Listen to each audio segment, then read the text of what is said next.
So welcome back, everyone. We hope that you had a lot of fun with your orientation leaders, doing your icebreakers and your team builders. And we are going to jump into our next session.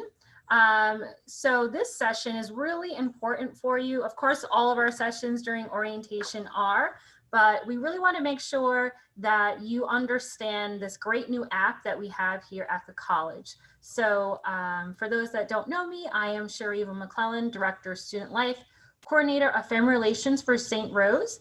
And my office is over in the Events and Athletics Center in the Events and Athletics Office Suite. So if you ever need anything, feel free to stop by. And so today we have with us Meg Parascandola, who's going to walk you through our Navigate app. And I'm really happy that I perfectly pronounced your last name, Meg. It only took me, how long have I known you now? So we're really excited for Meg to go through the Navigate app with you. This is probably one of the few times in our sessions and in our events during orientation where it will be okay for you to have your phone out or be on your computer, because it will help you as we walk through how to download the app and all the great functions that it has for you. So now I'm going to turn it over to Meg, and she's going to walk you through Navigate EAB.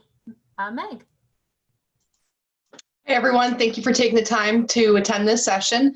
I know you've probably heard a lot about the app between getting emails, or maybe you stopped under the tent and saw me or some of my coworkers out on the lawn with information and asking you, did you download the app? Well, what does the app do and why is it important? So we'll spend a little bit of time on that. You can type any questions that you have and we'll address them all at the end. And if you need further assistance from there, we can schedule an appointment. But really it is the campus at your fingertips. The Navigate app, if you've already opened it, it has your class schedule, you can schedule appointments, it has your daily list of to-dos, and it's a way to stay connected with resources on campus as well as your advisors. So the first step, when you open up the app, you'll see this screen and it says, hey Meg, your day is free. Well, my day's never actually free. I've already cleared out all my to-dos. But usually there would be a to-do there or a list of to-dos for you to do. And the first thing every day would be to do your student health check and to answer those health screening questions, which is very important for the health and safety of everybody on campus. So please make sure to do that every day. But also on your home screen, you have your navigation, which can also be later accessed. If you see down in the right-hand corner, there's a circle with 3 lines.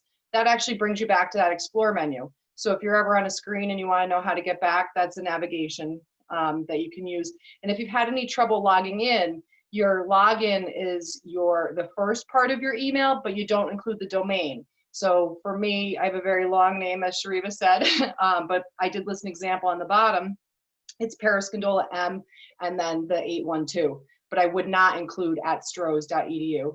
And then it's the same password that I use to log into all of the other student portals. So that's kind of your home screen overview.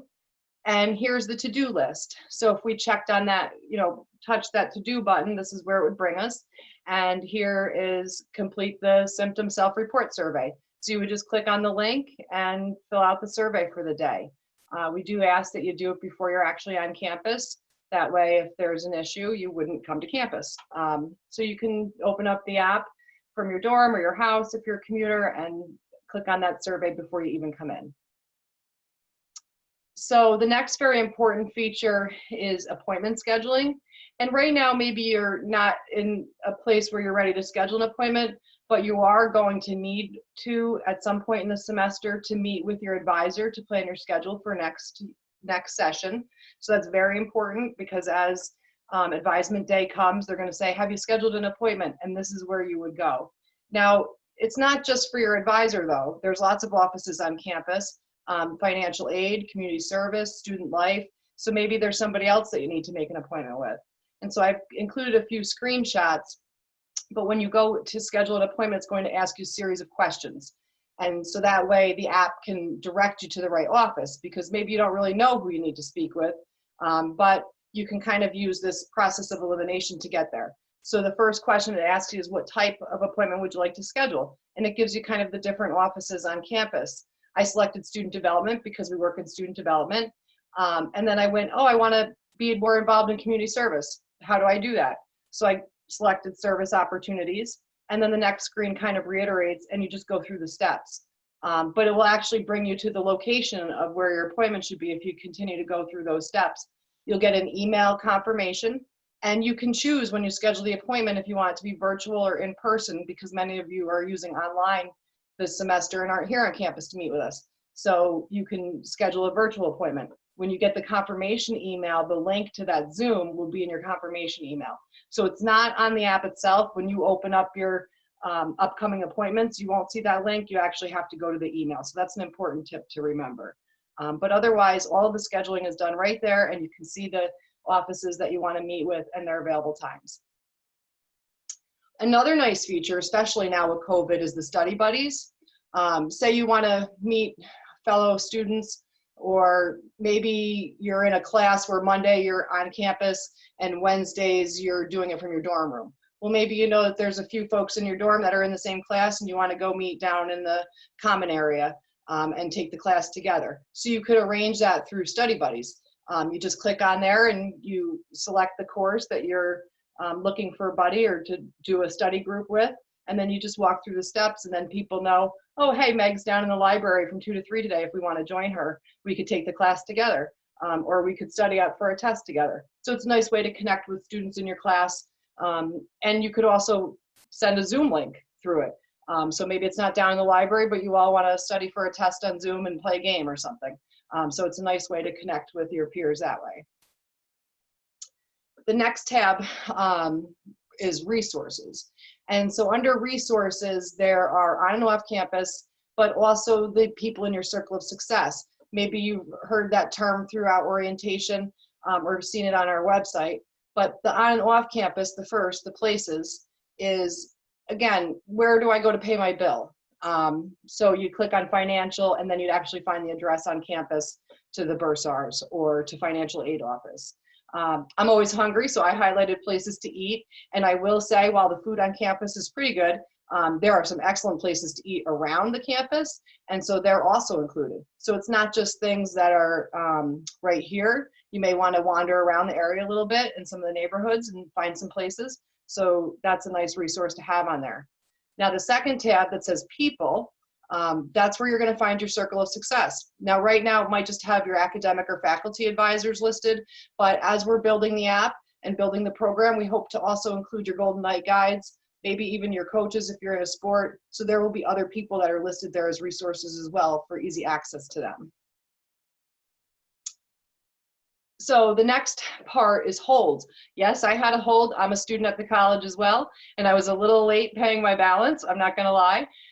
So I received a hold notice. It said, hey, heads up, you have a hold that needs your attention. And this is the first screen that I would see when I opened the app before I took care of the hold. And so it's very important because holds could delay you in registering for courses. And you don't want to have that barrier. And some of them are easier to clear up than others. But all you have to do is click on the hold, and then the next screenshot from my phone kind of shows you the details. Hey, I've got a balance due. I've got to go to the bursar's office. And it lists the location, the phone number, the email, the website, every which way I could possibly contact them to clear it up. It's not going to pay the bill for me, unfortunately, but it at least shows me where I need to go to take those steps. And that could also be a library book hold. Maybe it's not a bill, but there could be other holds on your account, something for Residence Life, for example. So it's nice to have that information to be able to resolve it as quickly as possible. And your class schedule. Now, there's other places we know you can access your schedule on the secure site, but it's nice to have it right on your phone there with your courses and the contact information of who your instructor is and the date range, when does the semester end, those types of things. So it gives you just a snapshot of your schedule as well, which is helpful when you're going to schedule appointments with people on campus to remember, oh, I can't schedule an appointment at 1 on Monday because I have human resource management that day. So that's a kind of a general overview of your schedule. And that's really the app.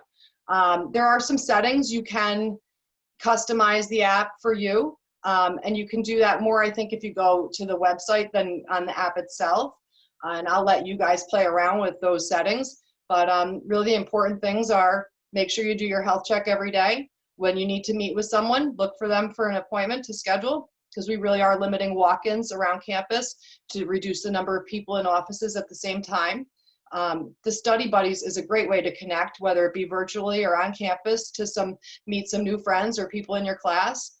The resources, again, Ruby's down the road has excellent Asian food and they're on there. Holds, you know, you don't want any obstacles for registering or anything else, and your class schedule to keep you organized. It's a little weird doing this via Zoom because I can't tell if you have any questions, and I know I've gone through things pretty quickly, but feel free to type them in the Q&A or the chat, and I'd be happy to address them. You can also, if you have an issue with Navigate, you can email navigate@strohs.edu or studentdevelopment@strohs.edu. Either way, we'll give you a hand. And if you think of anything after this presentation, feel free, or stop by under the tent for the rest of this week and next week.